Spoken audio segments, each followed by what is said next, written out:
राज्याची खरीप हंगामाची बैठक या ठिकाणी झाली। बैठकीला दोन्ही सन्माननीय उपमुख्यमंत्री महोदय, कृषी मंत्री, कृषी राज्यमंत्री आणि विविध जिल्ह्यांचे पालकमंत्री उपस्थित होते। सर्व महाराष्ट्र शासनाचे वरिष्ठ अधिकारी, IMDचे अधिकारी, रेल्वेचे अधिकारी, केंद्र सरकारचे विविध खात्यांचे अधिकारी हे देखील या ठिकाणी उपस्थित होते। एकूणच या खरीप हंगामाच्या निमित्ताने पहिल्यांदा हवामान खात्याने त्यांचं प्रेझेंटेशन केलं आणि सरासरीपेक्षा जास्त पाऊस यावर्षी असेल असा त्यांचा अंदाज आहे। सरासरीपेक्षा 60% 17% विविध विभागांमध्ये महाराष्ट्रातल्या त्यांनी पाऊस दाखवलेला आहे। दुसरं, पावसाच्या 2 दिवसांमधला जो खंड आहे हा देखील फार असणार नाही असा देखील अंदाज त्यांनी वर्तवलेला आहे। अर्थात हा सगळा अंदाज वर्तवताना त्यांनी एक कॅव्हेट त्याच्यात टाकलेला आहे की लॉंग टर्मचा अंदाज जो असतो तो आमचा करेक्ट येतो, पण शॉर्ट टर्मचा जो असतो त्याच्यामध्ये काही डेव्हिएशन असतं।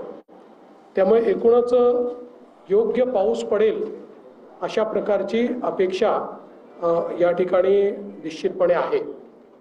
यासोबत कृषी विभागाने देखील त्यांचं प्रेझेंटेशन केलेलं आहे आणि राज्यामध्ये आवश्यक तेवढा बियाण्यांचा पुरवठा आहे, आवश्यक तेवढा खत उपलब्ध आहे आणि त्याचा कुठलाही तुटवडा पडणार नाही।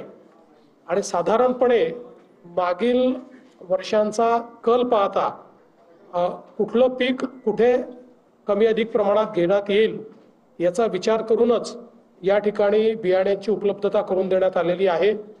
आणि हे करत असताना वारंवार बोगस बियाण्यांचे प्रकार बाहेर येतात म्हणून महाराष्ट्राने पहिल्यांदा एक प्रयोग केलेला आहे। केंद्र सरकारची साथी हे साथी पोर्टल आहे। या पोर्टलवर जे काही बियाणं आहे त्यांचं रजिस्ट्रेशन करावं लागतं आणि त्याला ट्रेसेबल अशा प्रकारचं जे रजिस्ट्रेशन असतं, म्हणजे नेमकं त्याचं उत्पादन कुठे झालेलं आहे हे आपल्याला त्याच्यावर ट्रेस करता येतं। पण दुर्दैवाने राज्यांमध्ये जे बियाणं विकलं जातं त्याच्यापैकी 75% बियाणं हे ट्रुथफुल बियाणं आहे, म्हणजे जे बियाणे उत्पादकाने तयार केलेलं बियाणं नाही आहे। आणि म्हणून अशा प्रकारचं जे बियाणं आहे यातनंच बोगस बियाण्याची पद्धती सुरू होते। म्हणून या वर्षीपासनं केंद्र सरकारला रिक्वेस्ट करून महाराष्ट्राच्या कृषी विभागाने या जे काही ट्रुथफुल बियाणं आहे हेही साथी पोर्टलवर आणावं लागेल असा नियम केला। केंद्राने देखील मान्यता दिली।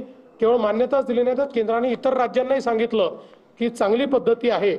यावर्षी हे उशिरा सुरू झाल्यामुळे जवळपास 70,000 क्विंटल बियाणं ट्रुथफुलचं हे आता आपल्या पोर्टलवर उपलब्ध आहे, म्हणजे ते पूर्णपणे ट्रेसेबल आहे। त्यामुळे त्याच्यामध्ये बोगसगिरी केली तर कोणामुळे झाली आहे हे आपल्याला लक्षात येऊ शकते। पुढच्या वर्षीपासनं 100% बियाणं ट्रुथफुलचंही हे आपल्या साथी पोर्टलवर असेल। त्यामुळे हा जो काही बोगस बियाणाचा विषय आहे हा विषय निश्चितपणे आपण बंद करू। खतांच्या बाबतीत